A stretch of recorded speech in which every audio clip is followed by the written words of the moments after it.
आपल्यासोबत दिदी आहे. मला सांग दिदी, ज्या पद्धतीने आज धनंजय ज्या पद्धतीने आज वाल्मिक कराडला न्यायालयीन कोठडी मिळाली आहे, योग्य चालू आहे तपास वाटतो? आता याबाबत तर जास्त मला माहीत नाही आहे, पण पोलीस प्रशासन आणि CID किंवा SIT त्यांच्या प्रकारे त्यांचं काम करत असतील.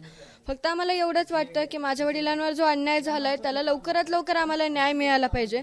आज पूर्ण महाराष्ट्र नाही तर महाराष्ट्राबाहेरचे लोकसुद्धा त्यांचं दुःख व्यक्त करतात आणि ते त्यांची सुद्धा एकच मागणी आहे की आम्हाला लवकरात लवकर न्याय हा मिळालाच पाहिजे. काय मुख्यमंत्र्यांना काय मागशील? त्यांची एक मागणी हीच आहे की आम्हाला लवकरात लवकर न्याय मिळाला पाहिजे आणि जे कोणी आरोपी असतील त्यांना कठोरात कठोर शिक्षा झाली पाहिजे. कारण की या महाराष्ट्राला, म्हणजे आता माझे वडील तर गेलेत, पण त्यांच्याद्वारे महाराष्ट्राला एक कळलं पाहिजे की गुन्हेगारीला कुठे सुद्धा थारा दिला जात नाही आणि जी गुन्हेगारी वाढत चालली आहे ती कुठेतरी बंद होईल असं वाटतं. त्यामुळे जे आरोपी आहेत त्यांना लवकरात लवकर शिक्षाही झालीच पाहिजे.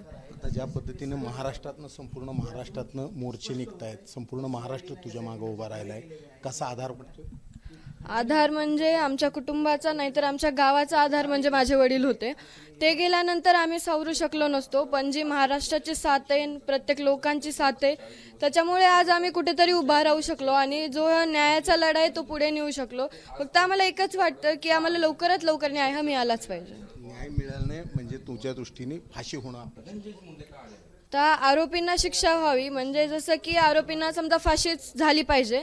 कारण की जी गुन्हेगारी पुढे होणार आहे ती कुठेतरी थांबेल आणि यामधून महाराष्ट्राला एक म्हणजे आदर्श होईल की गुन्हेगारीला कुठे थारा दिला जात नाही आणि गुन्हेगारी केली तर कुठेतरी म्हणजे शिक्षा भेटते. त्यामुळे जे गुन्हेगारी पुढे होणार आहे ती वाढू नये एवढंच वाटतं. मला एक सांग, ज्या पद्धतीने महाराष्ट्र उभा राहिलाय मागं, आता भीती कमी झाली आहे तुमच्या कुटुंबाची?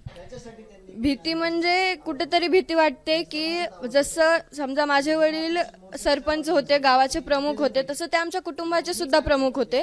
जर प्रमुख व्यक्तीचे असे हालहाल करून तुम्ही मारताय तर सर्वसामान्य लोकांचं काय, त्यांनी कसं जगायचं? जर पोलिसच आज आरोपींना सहकार्य करत असतील तर आम्ही विश्वास कोणावर ठेवायचा? सामान्य जनतांचा विश्वास असतो की पोलीस आहेत, पोलीस करतील, पोलीस गुन्हेगारींना म्हणजे गुन्हेगारी नष्ट करतील, आपल्यासोबत पोलीस आहेत. जर पोलीसच गुन्हेगारी सोबत असतील तर आम्ही विश्वास कोणावर ठेवायचा? म्हणून जे कोणी असतील यामध्ये, पोलीस असतील किंवा त्यांना आणखी दुसरे कोणी मदत करणारे असतील, त्यांना लवकरात लवकर शिक्षा किंवा फाशीची शिक्षा ही लवकरात लवकर झाली पाहिजे.